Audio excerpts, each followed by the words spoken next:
Hello, BookTube. Edgar and I are back for the second book of his pick for May, and that was Bulldog Drummond by Sapper, published in 1920. Sapper is a pseudonym of H.C. McNeill, Herman Cyril McNeill, and he was born in 1888 in the naval prison in Bottom, Cornwall, because his father was governor at the prison, and he served in the Royal Engineers during World War One with distinction. He won. He was awarded a Military Cross, and he started writing for the Daily Mail at that time. But acting soldiers could not sort of use their names, so he used the pseudonym Sapper, which the Royal Engineers that was their nickname. Now, Bulldog Drummond began actually in the Strand magazine as a detective, but it was an unsuccessful story, so he eventually reworked it for this novel here. And as I say, it was 1920, and again, like the mystery of Dr. Fu Manchu, I'm not going to go into the plot so much or any details about this to not have spoilers. He's turned it into a thriller, and Bulldog, Drummond, Hugh Drummond, Captain Hugh Drummond, nicknamed Bulldog. He's 6 foot plus, very, very muscular, very strong. And he's not too handsome, hence the bulldog aspect, but also as tough as a bulldog as well. But this is, a little while after, demobbing, and he's finding life a little tired and a little boring. There's no excitement, as he enjoyed, actually, the war, the excitement, anyway. And he puts a notice in a newspaper, and it says, "Demobilized officer, finding peace incredibly tedious, would welcome diversion, legitimate if possible, but crime, if of a comparatively humorous description, no objection. Excitement essential. Would be prepared to consider a permanent job if suitably impressed by applicant for his services. Reply at once, box X10." And he gets dozens of of replies to this, and he gets his sort of his man, his butler, aide de camp, everything. He does everything to go through them, and that's James Denny, who was actually served with him during the war. And the one that stands out, especially for Drummond, is a young woman saying she's in trouble, and it turns out to be Phyllis Benton, a very young woman, around 19 years old. There's really no age, and Drummond's somewhere, he must be in his 20s, mid to late 20s, I would say at the most. And he sort of feels excitement is going to happen. So there's a lot of things afoot with this, and it's again like it was a pairing with Dr. Fu Manchu, because there's secret society, and they're trying to sort of, it's more specifically England here, but to try to start a revolution, a communist revolution, to overthrow the government, but not because of their political beliefs so much. It's because the secret society wants to cash in. They want to grab the loot for all this. But there are a few that are, ideologically involved. But the Carl Peterson and his daughter, Irma, are not. And this is what's happening in the background, and Phyllis is caught up with this, and she's beautiful, young. Drummond is infatuated by her, and he's irreverent. He's joking. He's fearless. He's almost superhuman. He's, you know, he gets out of any situation, but he's extremely strong. He's extremely strong. There's no one can match him in strength. In a fight, he'll win. With one punch, he fractured someone's jaw like in 3 places, I think it was. And he almost throttled somebody just with his in his right hand. So, as I say, I won't go into all the details, but there's lots of, narrow escapes and things like that, and heroics, and all the way through, and he's triumphant, and it's the beginning of a series. And the series goes on for another 9 books. I think there's 10 in total. And he's a man commanding men. And he's got many old chums from the war that are either out of work or are like him, feeling a little bored at times.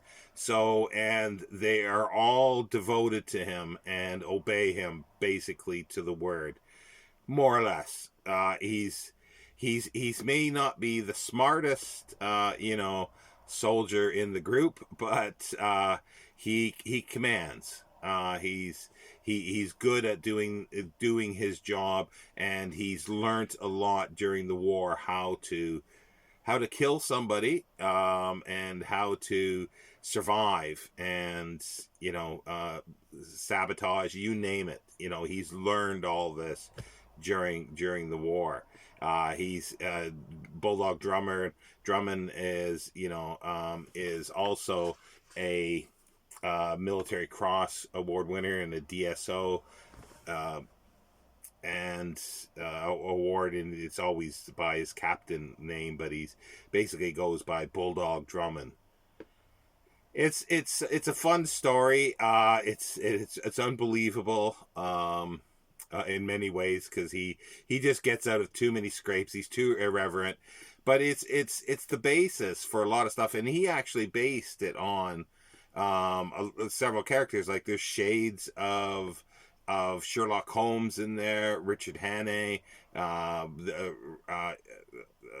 John Buchan's character that was published originally just 5 years before, I think around 1914-15, and just many characters, but it was very influential. It was hugely popular, and as I say, he went on to write another 9 novels until his death in 1937, and his friend Gerald, trying to remember his friend's name, Gerald Farley, continued writing the stories under the pseudonym Sapper, and they were still popular at that time. And in some ways, he, like H.C. McNeil said that he based a lot of Bulldog Drummond on Gerald McFarlane as well. So if that's the case, then, but it's been disputed. But if that's the case, then he was apt to take over, if anybody was to take over writing of it. But as I say, there's even like a mad scientist. It's sort of like, and something I didn't mention about Dr. Fu Manchu. There's almost shades of science fiction in these things, because there are, a scientist like Fu Manchu. There's a scientist in the secret group here that does chemical things. I won't exactly say. Well, let's just say to kill people. Like Dr. Fu Manchu, and they're not strictly, they're not real. The chemical solutions or the things that Dr. Fu Manchu did and the doctor in here does. But it's fun, and he's wisecracking a lot of the time, and it's, as I say, it was very influential to even uh, Ian Fleming for James Bond. And it began to be, like I say, it was a hit right at the beginning, despite the fact that the short story about Bulldog Drummond as a detective fell flat. And in 1921, the play started, and that was with Gerald du Maurier, and that's the son. He was an actor and son of George du Maurier, author of Trilby and The Martian and a couple other books. But Gerald du Maurier was the father of Daphne du Maurier. So interesting connections there. And Bulldog Drummond lives on Half Moon Street in London, which is a really, really neat street. He's got a flat there. And James Boswell lived there. And for a while, Sax Rohmer lived there. And it has been the, it's in Mayfair, so it's a very high end place, and it's there are a lot of fictional characters that have been set there as well. Uh, yeah, it's just like I say, it's just there's a lot of scrapes. There's he goes to Paris. There's a little adventure in Paris, but it's mostly in these country estates outside of London. And yeah, and at the end he gets the girl. I will say that. But it's just a fun romp. I really, really like it. And for style of writing, he's very, very easy. He's very, very easy. It's in the third person. It's not in the first person like Dr. Petrie telling the story of Dr. Fu Manchu. This is in the third person. And each chapter has a neat little tagline. And it's like here, chapter 4, in which he spends a quiet night at the Elms, and he is Bulldog, and it just has that title for each chapter. And as I say, he's practically superhuman, and you can really see shades of the Shadow and the Spider, like all these things were based on a lot of the earlier stuff, the later pulp heroes. Doc Savage. Well, Doc Savage was just a rewrite, sort of the Shadow, but the Shadow has shades of Bulldog Drummond, shades of Dr. Fu Manchu.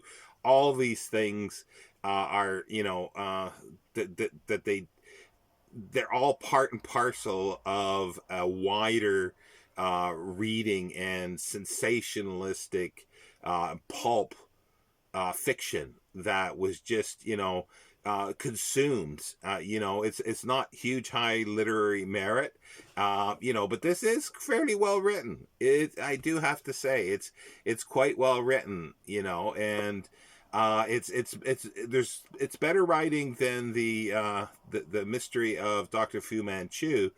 But then again, Dr. Fu Manchu is more pulpy in its style, which has its fun things to it as well. And it's been filmed dozens of times. Ray Milland has played the character. On and on. Well, the first was in 1929. And well, this novel has been redone a lot with Joan Bennett, a very, very young Joan Bennett, as I think it's Joan. It was one of the Bennett sisters. I'm pretty sure it's Joan Bennett. That plays Phyllis Benton, and Ronald Colman plays Drummond. Generally, they don't get characters too much that work in the sense of his description, over 6 feet and very big and muscular. Ronald Colman isn't quite that.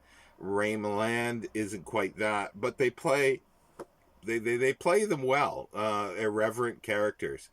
And there are probably a couple dozen films as well that have been done, and there's even been like a more recent one called Bullshot, which was a takeoff of Bulldog Drummond. I think that's how I first actually. No, I couldn't have, because I know I seen some of the old films, like with the Ray Milland one uh, and the earlier one. But yeah, but I didn't realize that it was based on books at the time. I was really young. But yeah, they're fun films as well. They're sort of throwaways, and it's just, if you want a good thriller, it's great. But their bogeyman in here is sort of communism. It's got shades of fascism, like Drummond is, and eventually, well, we do get anti-Semitism. So there's all the part and parcel of the fears, the phobias, and the chauvinistic views and racial views of the time, that are in these books that are over 100 years old, that are going to be there. And if they are not there, then well, that's not going to happen for the time, or rarely for the time. It's very rare to find things that don't have those kind of things um, in them, and you do have to take it all with a grain of salt. The whole idea of Bulldog Drummond is taking it with huge chunks of salt for it. But yeah, no, this been a reread and a reread. I don't know how many times I read this, but it's always enjoyable. And yeah, I've not read them all, but I will be again going through this. These are things that I'm going to do over a time of projects of reading through all these. He wrote probably 15 plus novels, a couple dozen short stories. I've seen where it says he's written 30 novels. I don't think so. I've never ever seen that many novels by H.C. McNeill. If you count the ones by Gerald uh, Farley, the Bulldog ones, then you're probably getting to 30. Not in total of Drummond ones, but I've never read his, and I don't know if they're available. This, just in case anybody's interested, is House of Stratos, and this edition was published in 2001. I really like House of Stratos. They do a lot of stuff. Some of it goes out of print, like the Strangers and Brothers series, but they do a lot of great stuff. They are print on demand, but if you get them printed, not through Amazon, they're better printing. The typeface and everything is really well done. They're well made, and they just have cool covers, and they're all Sapper's books are like this. These I think they've published all his books as far as I know, or at least there might be some short stories that have not been taken out of the magazines, but generally I think it's most of the books, or if not all the books, that were published in his lifetime. As I say, he died in 1937, so and he was mourned because he was a hugely popular writer. Hence, Gerald McFarley continuing on with the Bulldog Drummond series. Anyway, that's enough about Bulldog Drummond here, and I hope if you've read this or both of them, uh, Edgar and I really hope that you enjoyed it, and happy reading. And let me know what you think of Bulldog Drummond. And did you like it? And will you continue reading the series? I would love to know, and Edgar wants to know as well because it's one of his favorites. Thank you, BookTube.